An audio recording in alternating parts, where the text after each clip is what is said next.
Good evening, everyone, and welcome. I'm Adam Scher, Vice President for Collections and Exhibitions at the Virginia Museum of History and Culture. Thank you for joining us as we honor Juneteenth, which, by the way, I hope you all have heard, is signed into law today as a federal holiday. So today we're going to honor Juneteenth with the virtual launch of our new book, Determine the 400-Year Struggle for Black Equality. This book grew out of a major exhibition of the same title that was organized by the VMHC in 2019 as part of the statewide commemoration of the arrival of the first captive Africans in Virginia in 1619. We felt the need to create this book to expand on the stories introduced in the exhibition and to make them available to a larger audience. In the past year, the COVID-19 pandemic and the protests that arose from following the death of George Floyd brought us to a point of national reckoning on race. And we hope that this book will foster a greater understanding of past racial inequities and open new lines of communication. We also believe that the VMHC is uniquely situated to play a role in these conversations, and that's why we're going to have this discussion this evening. This evening, we're very pleased to have with us the determined author, Dr. Karen Sherry, and our special guest, Mr. Gary Flowers, to discuss the book and to take your questions. So a little bit about our speakers first, and then we'll get this conversation started. Richmond native Gary Flowers is an advocate and activist and host of the Gary Flowers radio program on WREJ. Gary served as a special assistant to former Virginia Governor Douglas Wilder. He also served as the executive director of the Black Leadership Forum, representing over 50 national African American organizations.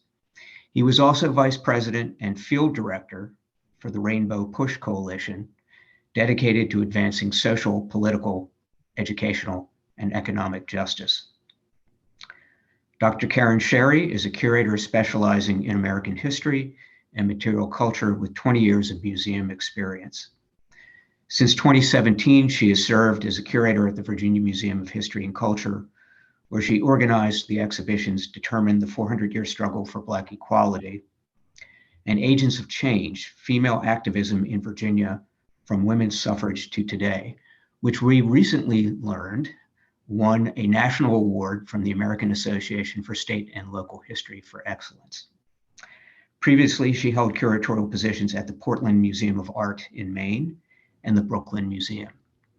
It gives me great pleasure to introduce Mr. Gary Flowers and Dr. Karen Sherry. Thank you. Adam, thank you so much. I am so excited for so many different reasons. After a year and a half, I am proud, I am pleased as punch to announce that we are transmitting from the Virginia Museum of History and Culture in the building. And we're on our way back to an opening that will take place and be announced later in the show. But welcome tonight, all of you in the United States and around the world. We welcome you this evening on this very exciting day in American history. An American president and the United States Congress just gavelled in a full federal holiday for Juneteenth. And in short order, the president of the United States will sign that. And so this could not come at a more appropriate time. So thank you for viewing tonight. Those of you who did not see the exhibit Determined, you missed a lot. But it's not lost because we will launch a book tonight, and Dr. Sherry has given so much of her time, experience, and expertise to this very important book. That said, I am really proud to be a part of this launch tonight. And I wanted to now turn to Dr. Sherry and please give us let me just say, from an African-American perspective, a native of Richmond, Virginia, 5 generations, we were never encouraged or incented to come to this building. And here we sit in 2021, and there's a different story, not only in the building, but as it goes around the world. And so I am proud to be here tonight. But given that context, Dr. Sherry, please give us your perspective on what incented you to write the book and then catalog it. And then what is its message to the general public?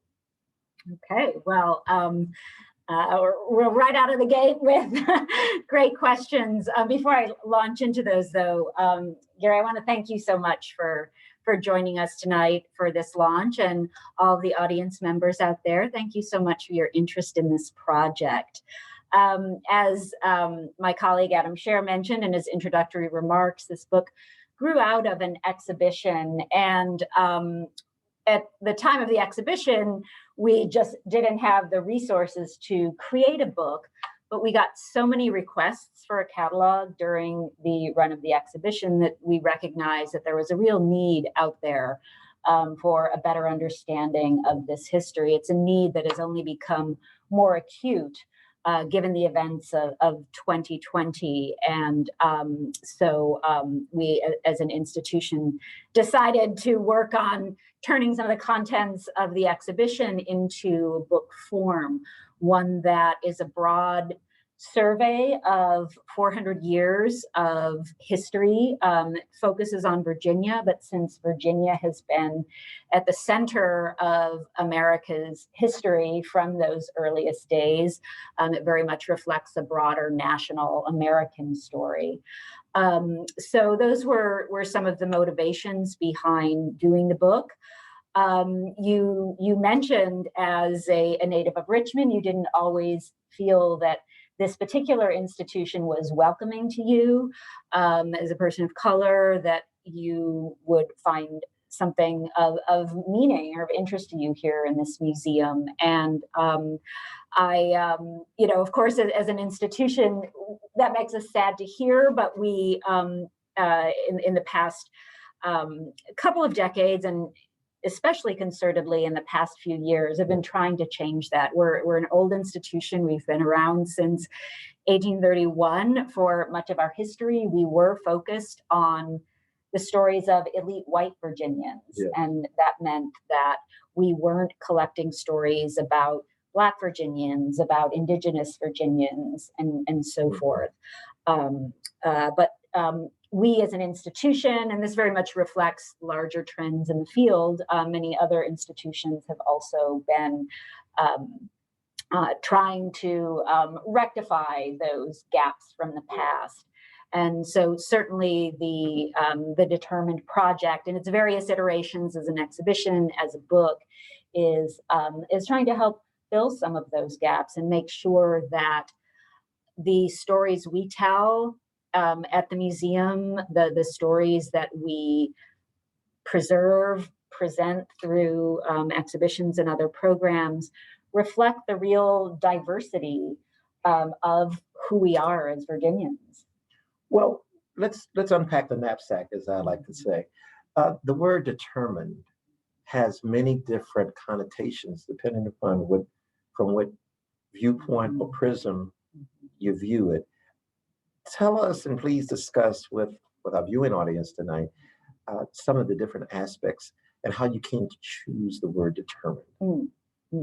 Well, like many exhibition projects, it was somewhat of a team effort. There was some brainstorming and so forth. But as part of my research for the exhibition, I was reading the works of Reverend Dr. Martin Luther King, and in his final speech, the night before his assassination, I've been to the mountaintop speech, as many people think of it. There was a section in which he was talking about the aims of the civil rights movement.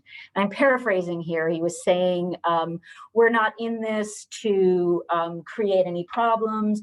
We're not in this to create any enemies. we are determined to be people. We are determined to take a rightful place in American society. And he repeated that phrase, we are determined, multiple times. And that phrase kind of resonated with me.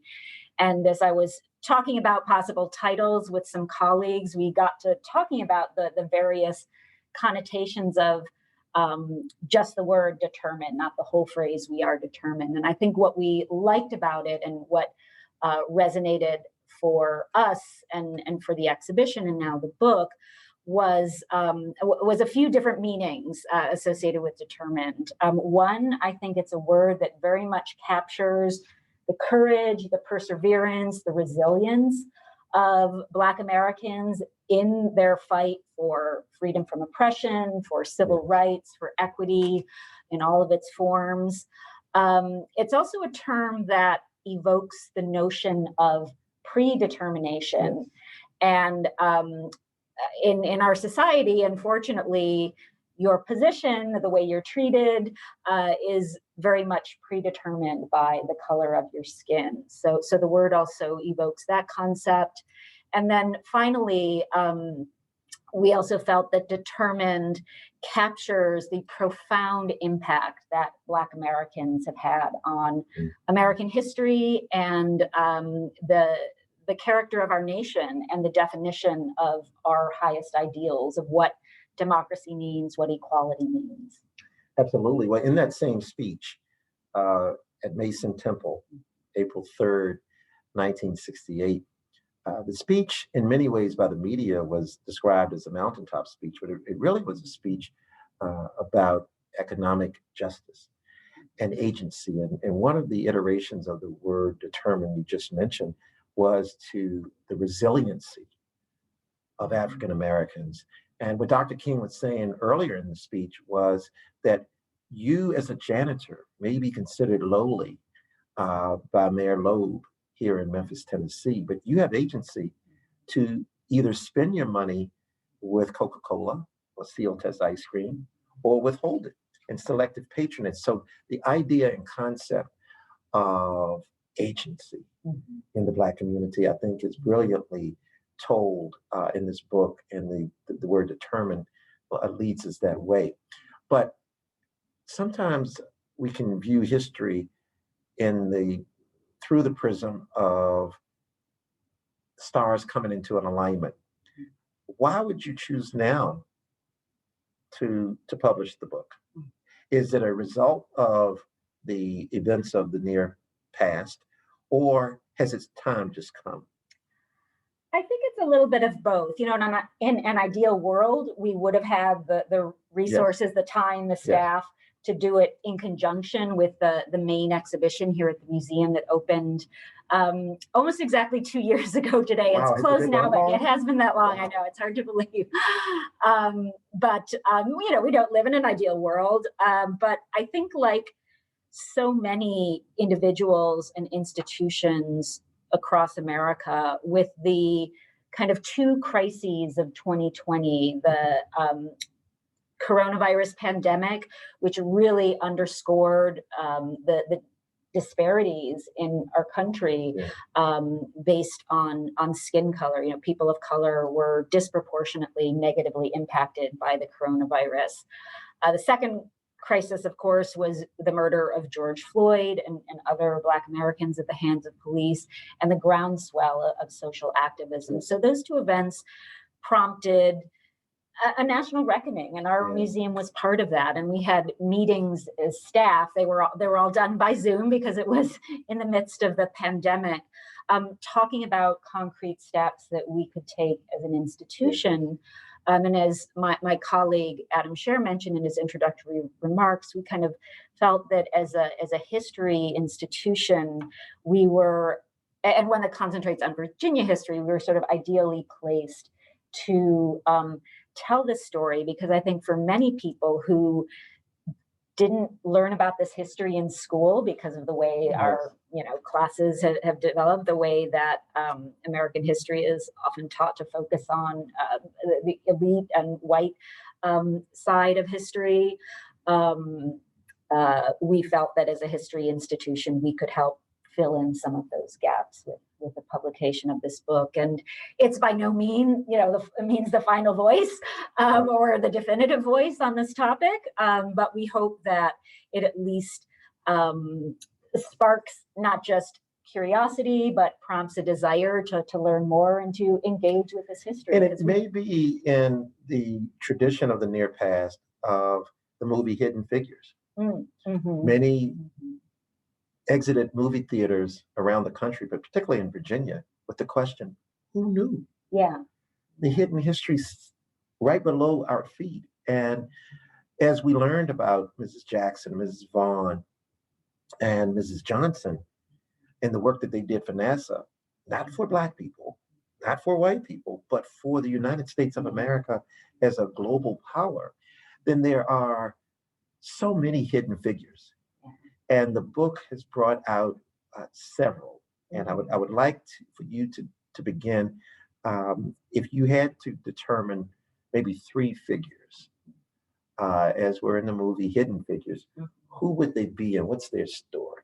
Okay, well, if you don't mind, I might just describe the general contents of the book, so this makes sense to our audience members who might not be familiar with the exhibition on which this publication draws. Well, the book is as I mentioned, a broad survey of 400 years of Black history in Virginia.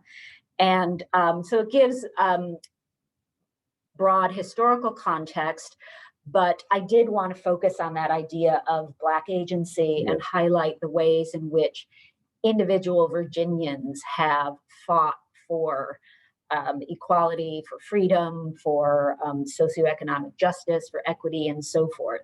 So the book highlights a series of figures across these 400 years, not just to tell their extraordinary, unique, powerful, sometimes heartbreaking stories, sometimes triumphant as well, but to also use these individual stories as kind of a lens onto the broader period context.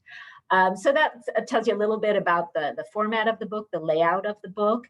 I did think about this question in advance, so I have a couple of slides. I'll just pull up a couple of slides to talk about 3 of these extraordinary figures. The first, and I'll do this in chronological order.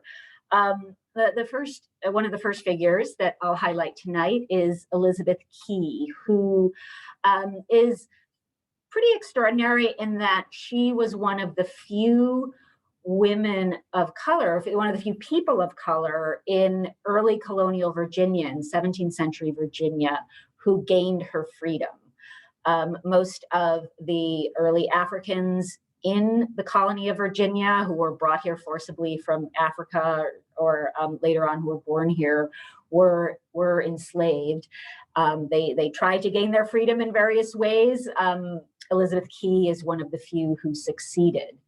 And her story also very much illuminates the ways in which slavery was codified in Virginia, the first British colony in North America.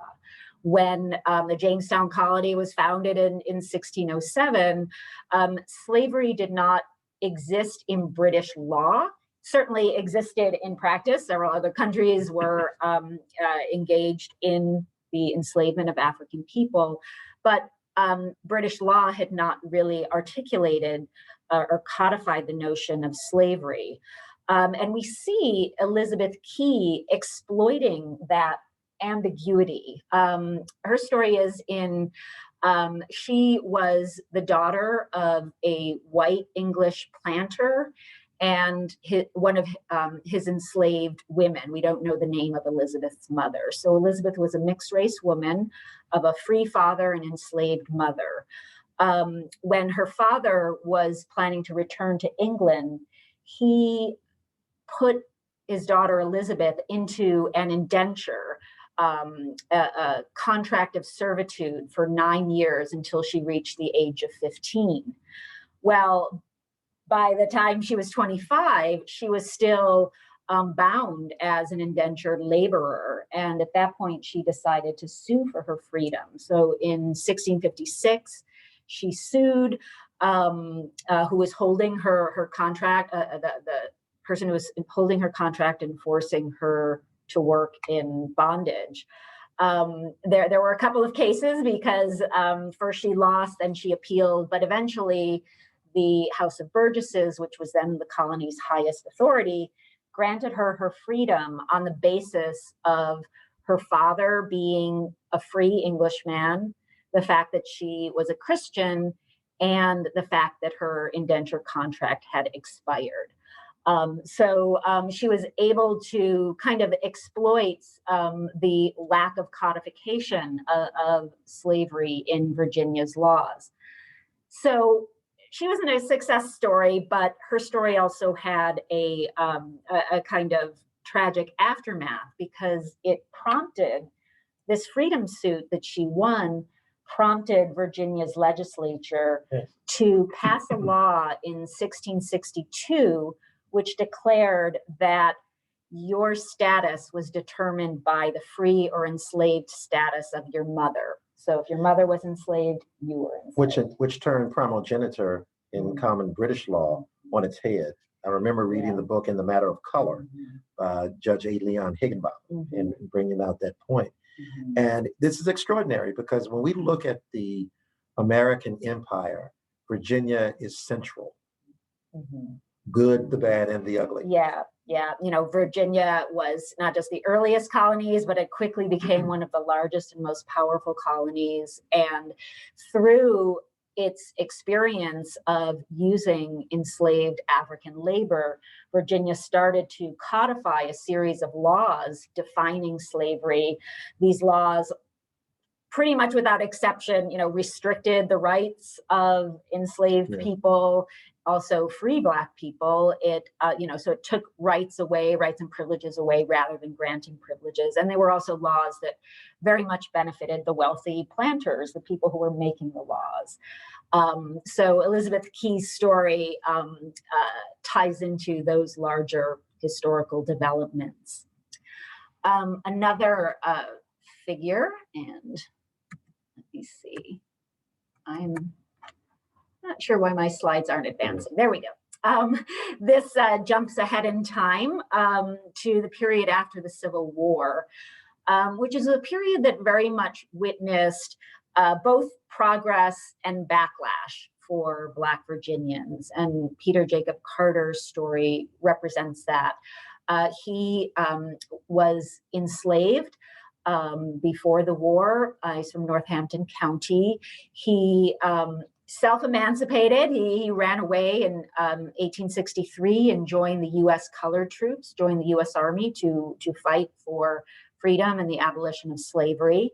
And then after the war, he was one of about 100 Black men who served in Virginia's General Assembly. And immediately after the war, really when, the smoke hadn't even cleared, Black men already began clamoring for political rights, for the ability to participate in a democratic government and a democratic society. And their ability to do so was advanced by the passage of the 15th Amendment, which granted Black men the right to vote in 1870. Yes. That was nationally. Black men first got the right to vote in Virginia in 1867. As part of Reconstruction, Virginia had to reconstruct or rebuild its state constitution. And one of the ways in which it did that was to guarantee Black male suffrage. And so with this upsurge of Black political participation, we see men like Peter Jacob Carter running for and winning elected office. Carter served as a delegate from Northampton County from 1871 to 1879. He was one of the longer serving of these Black politicians in the post-Civil War era. And even though they were a small percentage of the General Assembly, they were they were a powerful minority because they could, you know, swing a vote one way or the other. So these Black politicians helped establish a public school system in Virginia, and pass other legislation that helped not just Black Virginians, but other Black Virginians. As I mentioned, though, this is a period of progress and backlash, and so many white people refuse to accept the idea of Black equality, the new rights that the 15th Amendment, the other Reconstruction amendments were guaranteeing for Black Americans. They wanted to reassert their sense of white supremacy, of white superiority. So we start to see a backlash against these advances. And in Peter Carter's case, he got gerrymandered out of his district. The district votes or borders were redrawn, so he couldn't get reelected to office. More broadly, we see the rise of Black codes, Jim Crow, and other disenfranchising measures. And here, right here in Richmond, Virginia, we see the deleterious impact on gerrymandering with the naming of Jackson Ward. April 17th, 1871, a year after the 15th Amendment is passed, giving the franchise to Black men, there's a proposal beginning in October of 1870 to the Common Council here in Richmond to have a 5th and 6th ward, one named after Robert E. Lee, one after Stonewall Jackson. And we have evidentiary proof that Jackson Ward, historic Jackson Ward, was named after Stonewall Jackson. And so that's part of what we call in the vernacular the Blacklash on that. So this is a seminal figure in American history by way of Virginia. And thank you so much for including his story.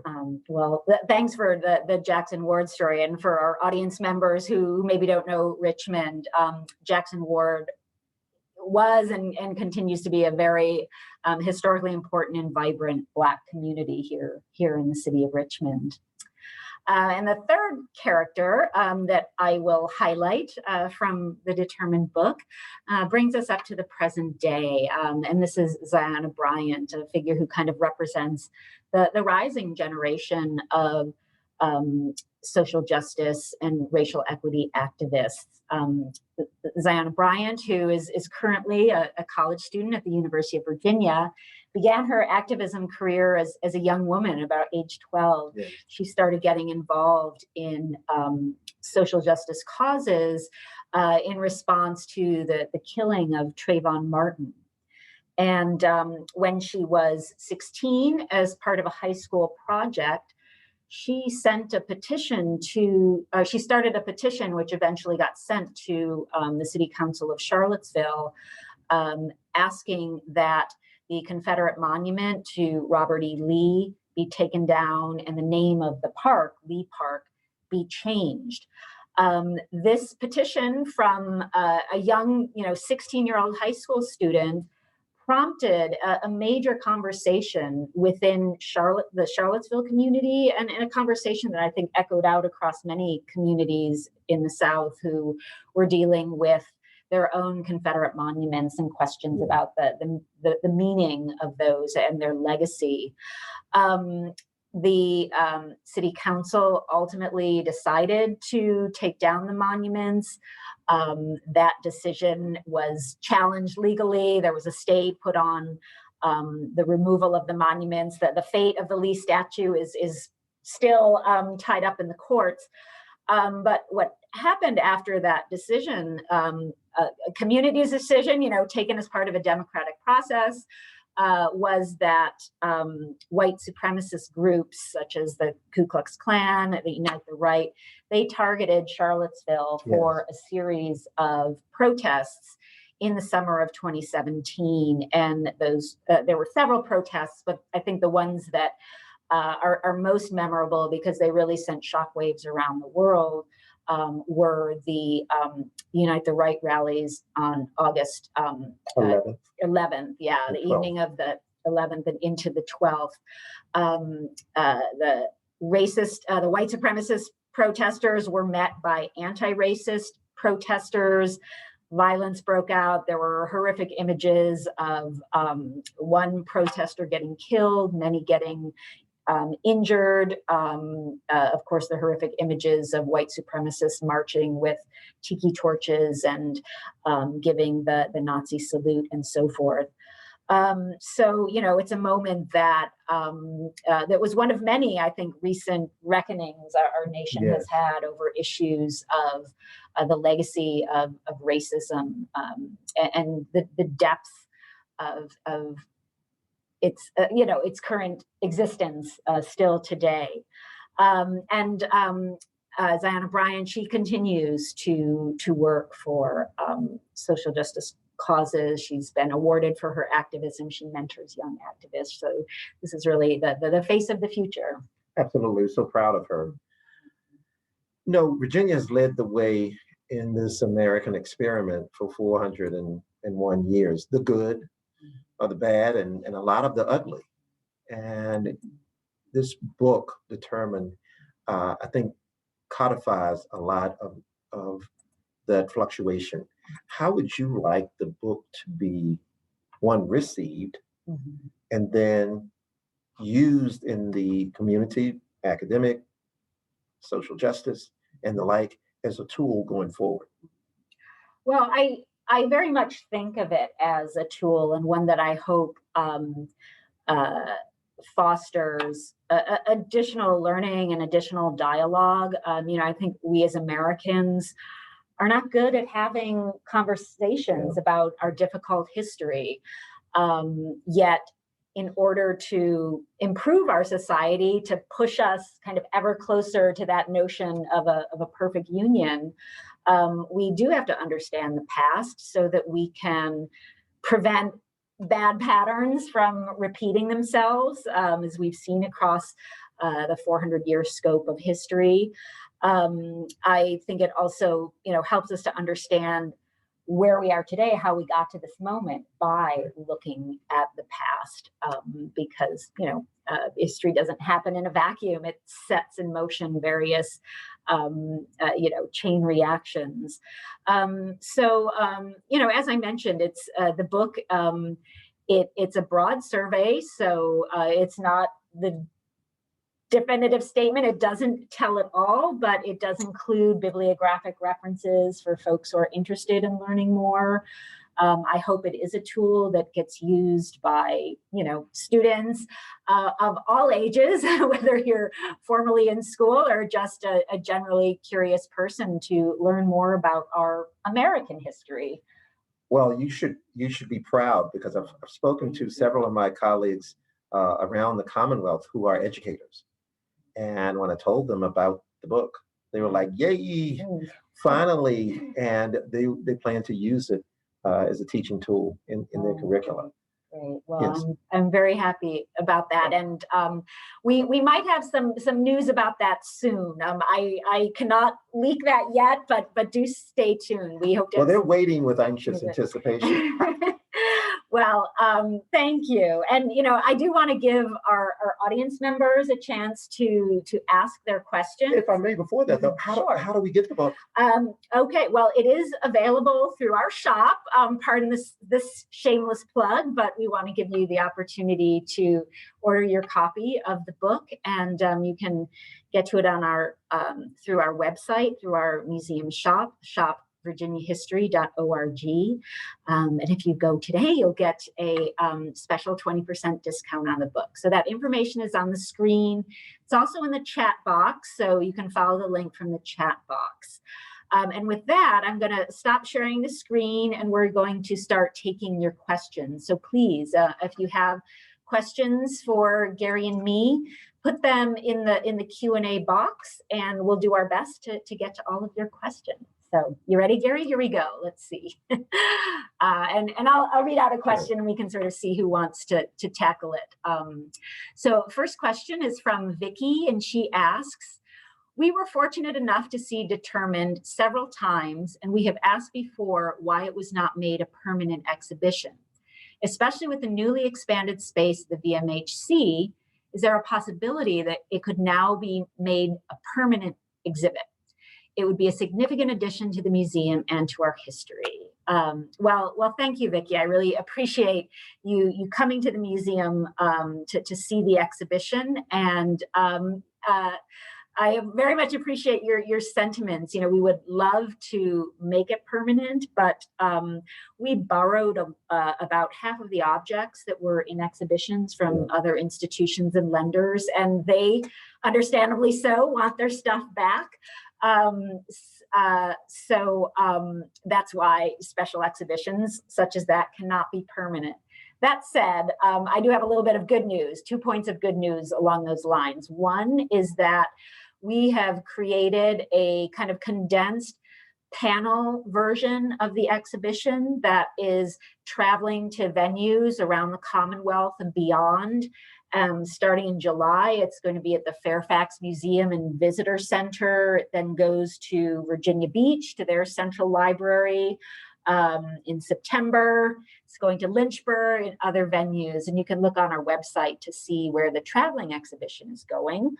Then we also have a lot of online content for those of you who maybe can't catch the physical version of the traveling exhibition. You can see many of the contents on our website. And the second point is that, as Vicki mentioned, the museum is currently under a major renovation project. We are reopening after the pandemic and some construction-related closures on July 1st. So those of you who are in the area, I hope you'll come visit us again. We've missed you a lot.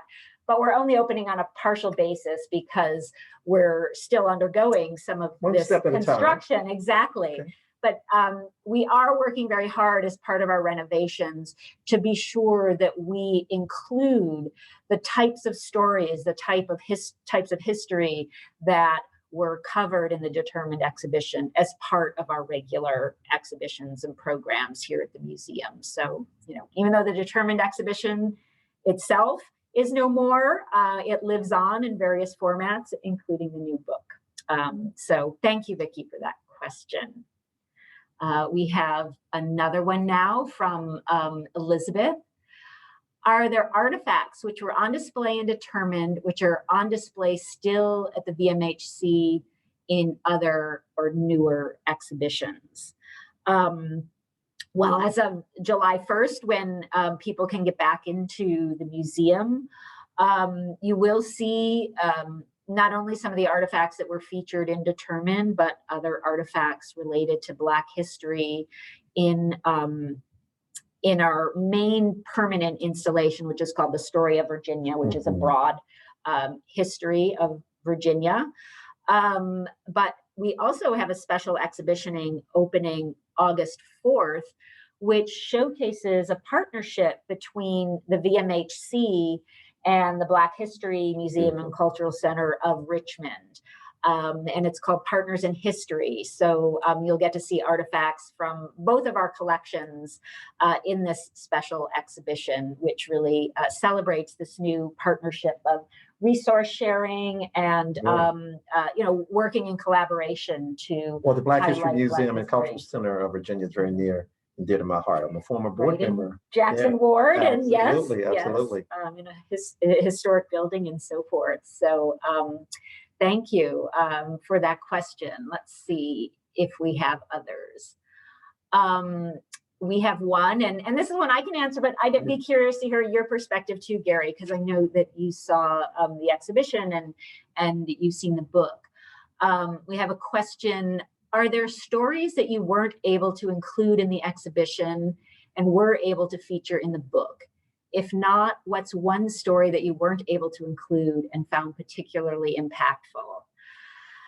That's a great question. And as I've been a curator for a while, I've organized multiple exhibitions. I have to say that choosing the highlighted individuals in both the exhibition and the book, where I had to choose just a limited number of people, that was one of the most difficult curatorial decisions I had to make. And, I tried to strike a balance to showcase a range of different experiences, to highlight men and women, to highlight famous figures, more obscure figures, and so forth. But there are many, many important stories that just because of lack of space, we couldn't get to.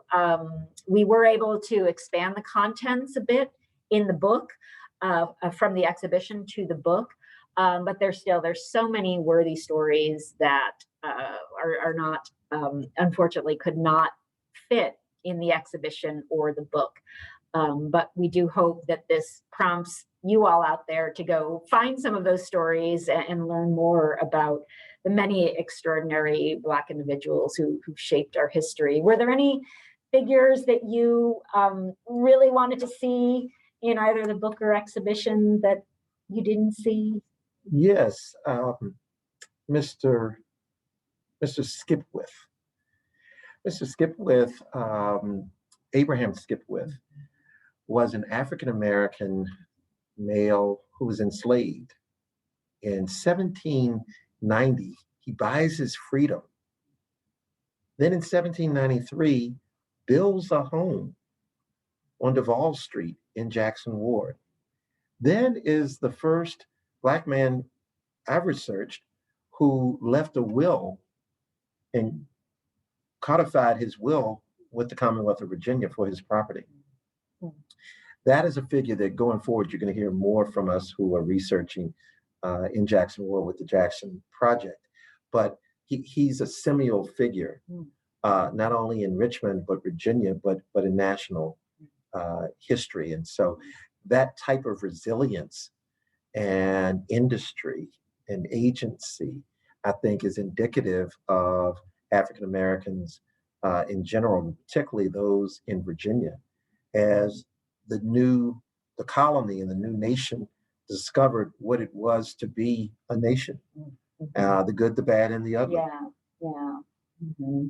And there are so many of those kinds of stories. So thanks for that question. We could go on and on with lots of lists of other worthy stories to highlight, but let's look at our next question, which is from Brenda. And Brenda asks, since you can't make Determined a permanent exhibition, might it be possible to create a permanent exhibit that showcases other aspects of the Black experience in Virginia? It's important for VMHC to house a permanent exhibit on this underreported topic. Thank you. Well, thank you, Brenda, for your question. And as I mentioned, we are very much committed to showcasing more of these kinds of stories in our museum galleries and to making them just, a permanent, a regular part of the story of Virginia that my museum presents. And, that also, it kind of raises an interesting question. I'm a little hesitant to use the word integration because of all the historical associations that come with that. But on one hand, a project like Determined, other special exhibitions that are devoted to Black history, celebrate and highlight that aspect of our history.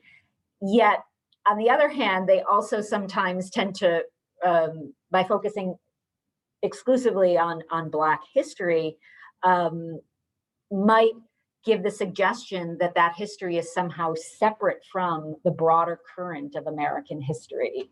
And Black history is American history. They're fully imbricated, of course, because of the lack of attention that Black history has gotten in schools and universities, in our national discourse. Of course, I think it's still necessary to do projects like Determined. Well, let's unpack the knapsack. Dr. Carter G. Woodson, the second African-American to earn a PhD in history from Harvard University, W.E.B. Du Bois was the first, was often asked in 1926 by his colleagues at Harvard, Carter, why would you create Negro History Week, which by the way is now Black History Month? And his answer was profound. He said, I intend to use Negro History Week to reinsert the missing pages in world history, because there has been a willful attempt and execution for the exclusion of African and African American history. That's the basis for the 1619 Project. And perhaps somewhere down the line, there could be an exhibit that echoes the 1619 Project here at the museum. Another point I wanted to raise is the delineation between desegregation and integration. Desegregation, Attorney Oliver Hill and Spotswood Robinson and others sought to have schools equalized. And so it was the unholiness and unconstitutionality of an all-white school that African-American children would have the right to go there, not necessarily to execute that right, just to have the right. And because the system was so slow in desegregating, integration becomes the law with forced busing. Yeah. Yeah, and it is that very complex history that made me a little hesitant to use that word. But I did bring up the issue because I think, Brenda, your question really, prompted that thought of how we want to approach Black history by highlighting it separately, which I think is still necessary in our society to fill in those missing pages, those gaps that you were talking about.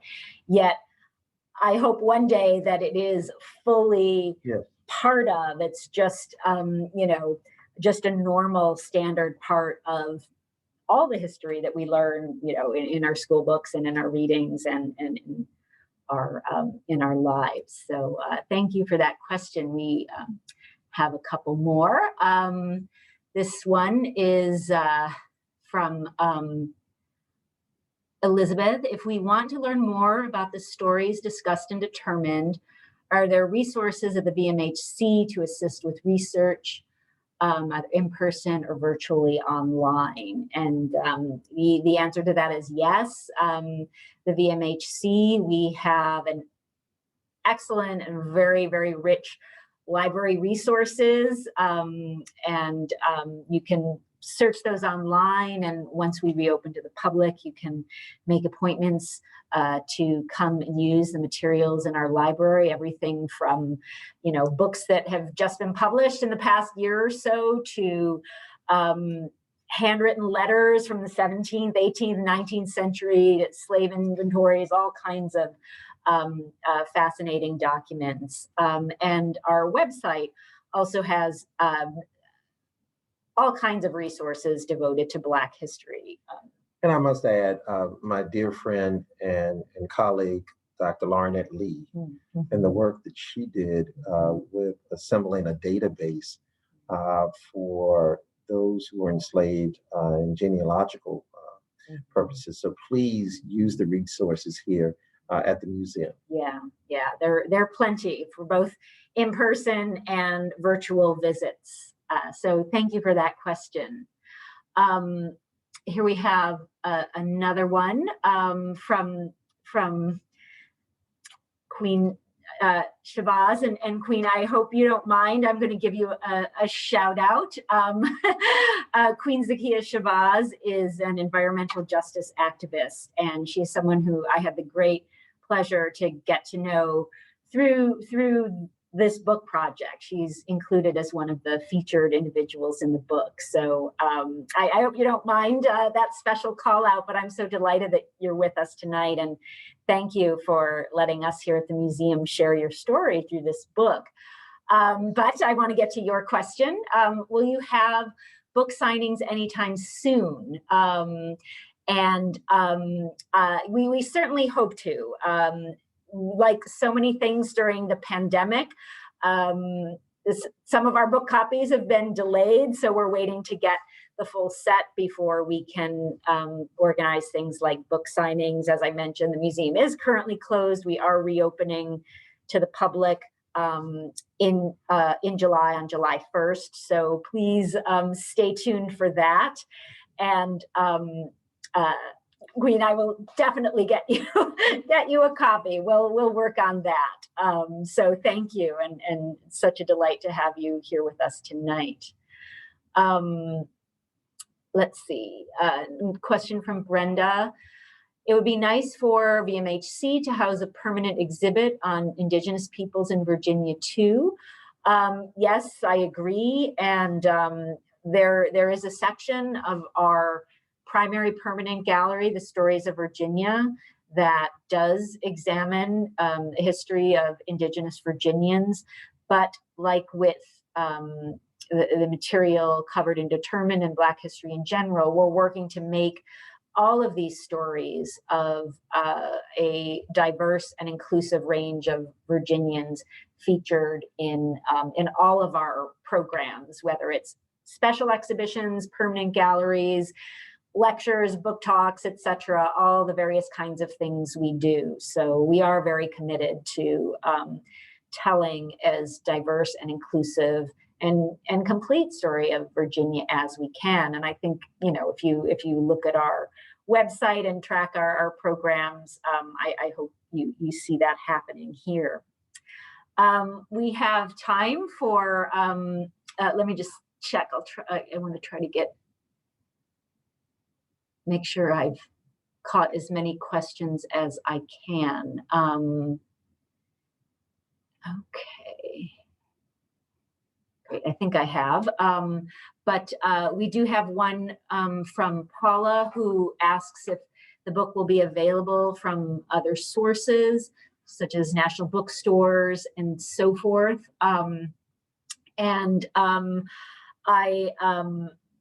I suspect it will be. I honestly, I'm sorry to say I don't know those details. And it's not just because I want you to buy it from us, from our store. Of course, I do want you to do that, but I understand that for various reasons, you might want to shop elsewhere, maybe patronize your own local bookstore or something. The book has been published by Giles, which is a publishing company that works with a lot of museums and has a fabulous system for distributing the book to bookstores and other venues across the country. I'm sorry I don't have all those details at the moment, but I suspect you'll be able to find it on Amazon. But if you do have a choice, I do ask that you support our museum shop if you're able to. So thank you for that. Well, we just have another moment or so. Gary, any final thoughts or comments? I just can't reiterate how excited I am to be in the museum, first and foremost, after a year and a half. And secondly, to put in print what was an exhibit of national and international proportions excites me. And I look forward to not only obtaining a copy, but sharing it with school districts across the country and around the world, particularly here in the Commonwealth of Virginia, as yet another teaching tool as we begin to and continue to unravel the missing pages of world history. Yeah. And as just a final note, the book also includes a preface by Reverend Grady Powell, who was a longtime pastor at Gilfield Baptist Church in Petersburg, Virginia, one of the oldest African-American churches here in Virginia. He's also a lifelong champion of civil rights, of social justice, of racial harmony, and is someone who lived a lot of this history of the 20th century. He gives a very poignant preface talking about ways in which to fill in those missing pages. So I want to thank Gary, especially for joining us tonight. Always a pleasure to talk with you, and thank you all for your questions and comments. I'm going to throw back to my colleague, Adam Scherer. Thank you, Karen. Thank you, Gary, so much. Just a wonderful conversation. This is a difficult and a painful story. but it's really one that we need to confront in order to face the challenges that we're dealing with today, and also to make a better future for all of us. Just a reminder, we can't reiterate it enough, we will be opening again on July 1st. We're very excited about that, and we welcome all of you to come back. And that the Partners in History exhibit that Karen mentioned, which is our partnership with the Black History Museum and Cultural Center of Virginia, which tells the story of Jackson Ward, will be open when we are open on July 1st. So we're excited about that. Also, just to mention that tomorrow, Governor Northam will be having an event at Fort Monroe to honor Juneteenth, called Our Journey to Juneteenth, which starts at 11 a.m. It is open to the public. My understanding is Karen will be there. So you will have an opportunity to meet Karen in person if you would like, and to chat with the author. So again, thank you all so much for tuning in today.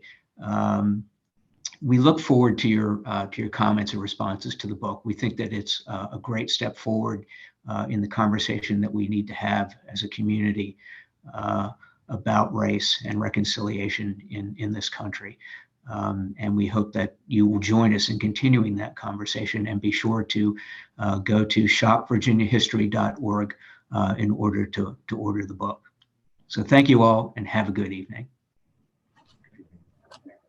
Thanks, everyone.